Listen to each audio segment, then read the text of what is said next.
നമസ്കാരം സുഹൃത്തുക്കളെ, സാദര പ്രണാമം. വീണ്ടും അടുത്തൊരു എപ്പിസോഡിലേക്ക് സ്വാഗതം. ഇന്നത്തെ ഹോട്ട് ടോപ്പിക് എന്ന് പറയുന്നത് നമ്മുടെ കേരളത്തിൽ കഴിഞ്ഞ ദിവസം നമ്മുടെ രാജ്ഭവനിലെ ഭാരതാംബയുടെ ചിത്രത്തിനെ വെച്ച് പൂജിക്കുന്നതിന്റെ ഭാഗമായി നമ്മളുടെ നാട്ടിലെ കൃഷി മന്ത്രി ആ പരിപാടിയെ ബഹിഷ്കരിച്ചു. അവരുടെ രാഷ്ട്രീയം ബഹിഷ്കരിച്ചു, നല്ല കാര്യം.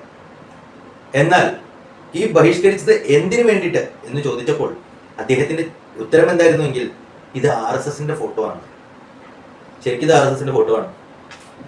സത്യം പറഞ്ഞാൽ എനിക്കും സംശയമായിരുന്നു, ഇനിയിപ്പോൾ ഇത് RSSന്റെ മാത്രമായിട്ടുള്ള ഒരു ഭാരതാംബ ഉണ്ടോ, ബാക്കിയുള്ളവർക്ക് ഭാരതാംബ ഇല്ലേ എന്നുള്ളൊരു ചോദ്യം എൻ്റെ മനസ്സിൽ പോയിരുന്നു.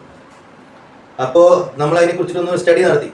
ഈ ഫോട്ടോ എന്താണ് അതിൻ്റെ ഒരു ഒരു റിയാലിറ്റി, എന്താണ് അത് വരച്ചതിൻ്റെ പിന്നിലുള്ള ചെയ്തോ വികാരം എന്ന് മനസ്സിലാക്കാൻ വേണ്ടിയിട്ട് നമ്മൾ അതിനെക്കുറിച്ച് സ്റ്റഡി നടത്തി. ഇന്ത്യയുടെ കൊടി, ത്രിവർണ പതാക എന്ന് പറയുന്നത്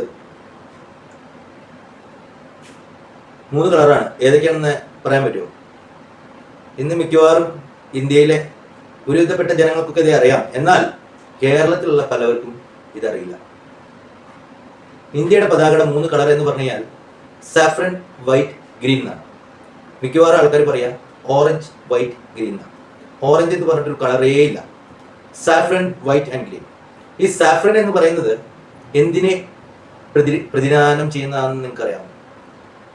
സാഫ്രൻ എന്ന് പറഞ്ഞു കഴിഞ്ഞാൽ സ്ട്രെങ്ത്, കറേജ്, സാക്രിഫൈസ്. സ്ട്രെങ്ത് ശക്തി, കറേജ് ധീരത, സാക്രിഫൈസ് എന്ന് പറയുന്നത് ത്യാഗം. അപ്പോൾ ഇത് മൂന്നും എന്തുകൊണ്ട് ഈ കളർ കൊടുത്തു? ഈ ഭൂമി അന്ന് ഇംഗ്ലീഷുകാരായിട്ട് പൊരുതി യുദ്ധം വെട്ടി. ആ യുദ്ധത്തിൽ ഈ മണ്ണിന്റെ നിറം കാവിയും ചുവപ്പും കൂടി മിക്സായി അത് ഭഗവ എന്ന് പറയുന്ന കളർ, ഭഗവ എന്ന് പറയുന്നത് സഫ്രൻ കളർ ആയി മാറി. അതിന്റെ രൂപകൽപ്പന, അതിന്റെ ഒരു സിംബോളിക് റെപ്രസെന്റേഷൻ ആയിരുന്നു സാഫ്രൻ കളർ, അല്ലാണ്ട് റെഡോ ഓറഞ്ചോ അല്ല. ഈ സാഫ്രൻ കളറാണ് നമ്മുടെ മഹാഭാരത യുദ്ധം മുതൽക്ക്, അല്ലെങ്കിൽ നമ്മളുടെ പുരാണങ്ങൾ മുതൽക്ക് 5000-10000 വർഷങ്ങൾ പുരാതനമായിട്ടുള്ള എല്ലാ ചരിത്രവും എടുത്ത് നോക്കിക്കഴിഞ്ഞാൽ ഇതേ കൊടി, ഈ ത്യാഗത്തിന്റെ കൊടിയാണ് എല്ലായിടത്തും വെച്ചിരിക്കുന്നത്. നിങ്ങൾ കമ്മ്യൂണിസ്റ്റ് ആയിക്കോട്ടെ, കോൺഗ്രസ്സുകാരനായിക്കോട്ടെ, BJP കാരനായിക്കോട്ടെ, കൃഷ്ണന്റെ ഫോട്ടോ വെച്ചിട്ടുള്ള, അതായത് കൃഷ്ണൻ തേര് തളിക്കുന്ന ഗീതാസാരത്തിന്റെ ഫോട്ടോ എത്ര പേരുടെ വീട്ടിലുണ്ട്? അതിന്റെ മുകളിലുള്ള കൊടി ഏതാ? ഇനി ഒരുപക്ഷെ ഇത് കേട്ട് കഴിച്ചു കഴിഞ്ഞാൽ ഇവിടെയുള്ള കമ്മി സുഹൃത്തുക്കളും കൊങ്ങി സുഹൃത്തുക്കളും ഒരുപക്ഷെ ആ കൊടി എടുത്ത് മാറ്റി കളഞ്ഞിട്ട് പുതിയ ഫോട്ടോ ഉണ്ടാക്കി ചിലപ്പോൾ ഫ്രെയിം ചെയ്തെന്ന് വരും. എന്നാൽ നിങ്ങൾ അത് ശ്രദ്ധിച്ചാൽ അറിയാൻ പറ്റും, അതിലും ഇതേ ഫോട്ടോ ആണ്. അതായത് ഞാൻ പറഞ്ഞു വന്നതെന്ന് വെച്ചാൽ ഇത് RSSന്റെ കൊടി ആയിട്ടല്ല ഈ ഫോട്ടോയില്, ഭാരതാംബയുടെ ഫോട്ടോയില് ഈ കൊടി വന്നിരിക്കുന്നത്. ഇതാണ് ഞാൻ ആദ്യം പറഞ്ഞു വരാൻ ഉദ്ദേശിച്ചത്.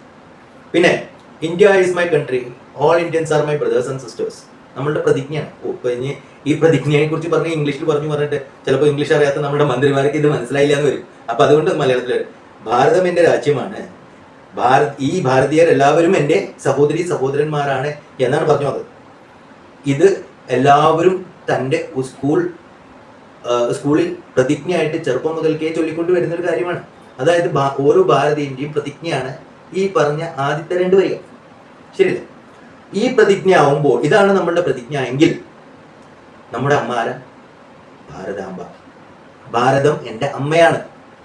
ആ അമ്മയുടെ കയ്യിലിരിക്കുന്ന കൊടി ത്യാഗത്തിന്റെയാണ്, ശക്തിയുടെയാണ്, ധീരതയുടെയാണ്. നമ്മുടെ അതിർത്തിയിൽ യുദ്ധം വെട്ടുന്ന ഓരോ ജവാന്റെ ധീരതയാണ് പ്രതിനിധാനം ചെയ്യുന്നത്. നമ്മുടെ അമ്മമാരുടെ ശക്തിയാണ് അത് കാണിക്കുന്നത്. നമ്മുടെ ത്യാഗമനോഭാവം, സനാതനധർമ്മത്തിന്റെ ത്യാഗമനോഭാവമാണ് അത് കാണിക്കുന്നത്. എന്നിട്ട് ഈ ഒരു കൊടി ആ അമ്മയുടെ കയ്യിൽ, ആ അമ്മ ആ ത്യാഗമനോഭാവം എടുത്ത് കാണിക്കുന്ന കൊടി കയ്യിലിരുന്നപ്പോൾ നമ്മളുടെ മന്ത്രി വര്യനെ അത് ഇഷ്ടപ്പെട്ടില്ല, അത് ബഹിഷ്കരിക്കുന്നു. നാളെ മന്ത്രി വര്യൻ ബഹിഷ്കരിക്കുന്നതിന്റെ പേരിൽ എല്ലാ കമ്മ്യൂണിസ്റ്റ് സുഹൃത്തുക്കളും അത് ബഹിഷ്കരിക്കുന്നു. അവർക്ക് അറിയില്ല അവരെന്താണ് ചെയ്യുന്നത്. ഒരുപക്ഷെ ഇങ്ങനെ ബഹിഷ്കരണത്തിലൂടെ അവരും ഇദ്ദേഹത്തിനെ പോലെ സ്വന്തം അമ്മയെ തള്ളി പറയുകയാണ്. എന്തേ? ഭാരതം നിങ്ങളുടെ രാജ്യമല്ലേ, കേരളം രാജ്യമല്ല, ഭാരതത്തിന്റെ ഒരു ഭാഗമാണ്. ഇത്രയും മനസ്സിലാക്കാൻ നിങ്ങൾക്ക് കഴിവില്ലെങ്കിൽ, ഇത് കേട്ടിട്ടും നിങ്ങൾക്കത് എന്താണെന്ന് മനസ്സിലാക്കാൻ കഴിവില്ലെങ്കിൽ, പിന്നെ ഞാൻ ഇത് പറഞ്ഞതിലൊന്നും ഒരു അർത്ഥമില്ല എന്നുള്ളത് എനിക്കറിയാം. എന്നാലും ഇത് കേട്ടാൽ മനസ്സിലാക്കുന്ന ഒരു വിഭാഗം കൂട്ടുകാരുണ്ട് എന്നാണ് ഞാൻ വിശ്വസിക്കുന്നത്. സാഫ്രൻ, വൈറ്റ്, ഗ്രീൻ, ഈ 3 കളർ ആണ് നമ്മുടെ ഇന്ത്യൻ നാഷണൽ ഫ്ലാഗ്. അതിൽ സാഫ്രന്റെ കഥ ഞാൻ പറഞ്ഞിരുന്നു. വൈറ്റ് എന്ന് പറയുന്നത് ശാന്തിയും സമാധാനമാണ്. ഗ്രീൻ എന്ന് പറയുന്നത് നമ്മുടെ പച്ചപ്പാണ്. ഇതിന്റെ നടുവിലുള്ള ചക്രം എന്ന് പറയുന്നത് 24 സ്പോക്കുകളാണ്. 24 വരയുണ്ടതിന്.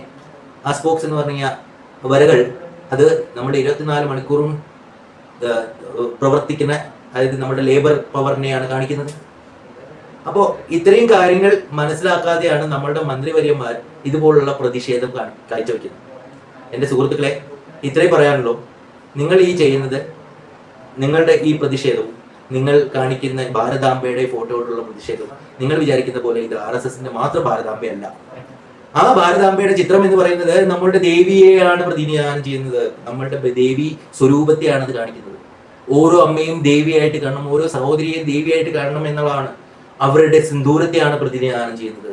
അതുകൊണ്ടാണ് നമ്മുടെ സിന്ദൂർ, ഓപ്പറേഷൻ സിന്ദൂർ എന്ന് പറയുന്ന ഒരു വലിയ ഓപ്പറേഷൻ തന്നെ നമ്മൾ നടത്തിയത്. സിന്ദൂരത്തിനെയാണ് പ്രതിനിധാനം ചെയ്യുന്നത്.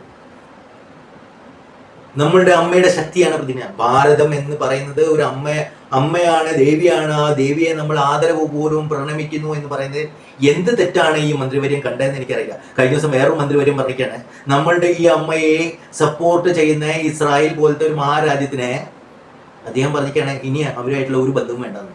അതായത് എൻ്റെ അമ്മയുടെ വീട്ടിലെ എൻ്റെ അമ്മയുടെ ചേച്ചീനെ ഞാനൊരു മകനാണെങ്കിൽ ഇനി അവരെ മൈൻഡ് ചെയ്യണ്ട എന്ന് പറഞ്ഞ പോലെ ഞാൻ അവരുമായിട്ടുള്ള പറഞ്ഞിട്ട് കാര്യമില്ല. ഇന്നത്തെ നാടിന്റെ വികസന മുറ ഇതാണല്ലോ.